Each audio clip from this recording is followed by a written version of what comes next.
Buat apa saya berjuang? Berjuang untuk Pak Anies, buat apa saya ini? Kalau melatihnya Pak Anies. Warga Menteng Dalam protes rumah digusur.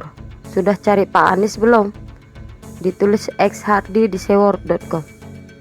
Halo, sebelum kita lanjut ke ceritanya, jangan lupa terus dukung kami di channel Politik Rakyat.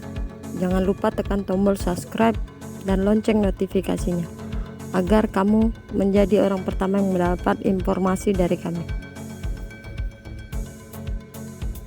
Satpol PP DKI menggusur pemukiman warga di Kelurahan Menteng Dalam, Tebet, Jakarta Selatan.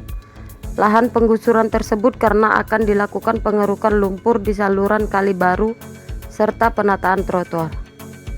Salah satu warga yang terdampak penggusuran protes dan menganggap ini tidak masuk akal karena daerah tersebut tidak pernah tergenang ataupun dilanda banjir saat hujan sangat deras sekalipun.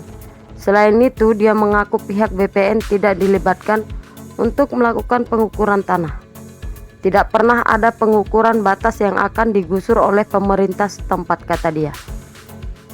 Menurut Ketua Perhimpunan Bantuan Hukum dan HAM Indonesia atau PBHI Jakarta, Sabar Hutahayan, yang mendampingi warga terdampak penggusuran, menyebut langkah Pemprov DKI Jakarta tidak benar karena warga Menteng Dalam sudah menempati tanah tersebut sejak tahun 1973. Warga juga memiliki surat jual beli atau SPJB dan juga membayarkan PBB. Patut dicurigai adanya kepentingan gelap terkait kasus penggusuran yang akan dilakukan oleh pemerintah setempat di Menteng Dalam ini, kata dia. Tapi di sisi Pemprov DKI, penggusuran ini dilakukan karena tanah tersebut adalah aset Pemda, khususnya milik Dinas Sumber Daya Air. Sedangkan kios-kios yang berdiri di atasnya tidak memiliki sertifikat. Sebelum menggusur, pemilik kios sudah diberikan surat peringatan 3 kali, yaitu tanggal 12 Maret, 22 Maret, dan 24 Maret 2021 untuk segera mengosongkan lahan tersebut. Sosialisasi juga sudah dilakukan di kantor kelurahan setempat terkait penerbitan tersebut. Tentu saja peringatan seperti itu tidak dihiraukan saat penertiban. Sejumlah penghuni kios setempat menolak digusur. Namun petugas akhirnya menertibkan kios tersebut menggunakan alat berat seperti dozer. Bangunan yang berdiri di sana diratakan. Begini ya, ada yang bilang Anies pernah janji tidak akan melakukan penggusuran, tapi juga pernah bilang tidak jamin tidak akan ada penggusuran. Tapi yang saya lihat kebanyakan lebih ingat Anies yang bilang tidak akan menggusur. Silakan googling, maka kalian akan lihat banyak berita yang ngomong tentang ini. Tapi yang ingin saya tekankan di sini, siapapun tidak berhak menempati lahan negara atau Pemda tanpa izin. Di zaman Ahok, pembangunan yang melanggar dan menyerobot tanah negara bakal digusur dan diratakan. Tapi korban terdampak tidak ditelantarkan begitu saja. Mereka direlokasi ke rusun dengan harga sewa yang sangat murah, meriah, plus banyak fasilitas gratis dan kemudahan lainnya. Bahkan Ahok selalu jujur apa adanya, tidak munafik, demi mempertahankan jabatan.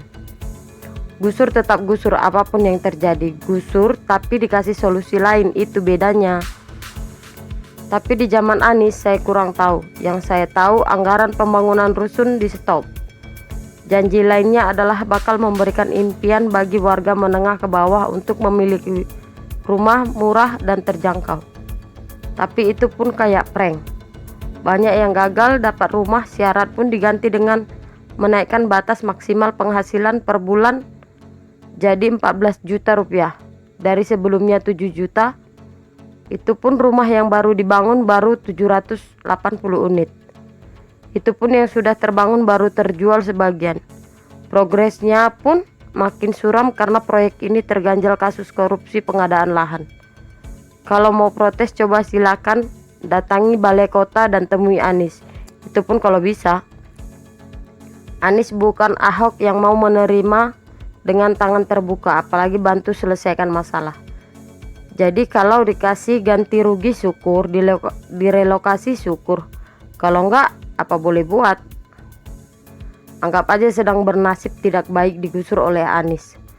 Kalau digusur Ahok setidaknya lebih enak dan dapat kompensasi dan tidak dicampakkan begitu saja.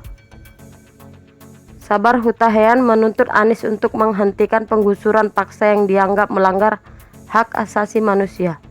Dia juga meminta Komnas HAM dan Ombudsman RI untuk turun tangan. Rasanya sulit kalau berurusan dengan Anies. Saya cuma teringat banget dengan sebuah sajak yang berjudul Tukang Gusur. Ingat gak siapa yang bikin? Kalau benar, ambil hadiah sama yang bersangkutan. Sebuah sajak yang menggambarkan orang yang menggusur rakyat jelata. Melumat mimpi mereka, orang miskin digusur pindah. Bagaimana menurut Anda? Silakan tulis komentar Anda di kolom komentar.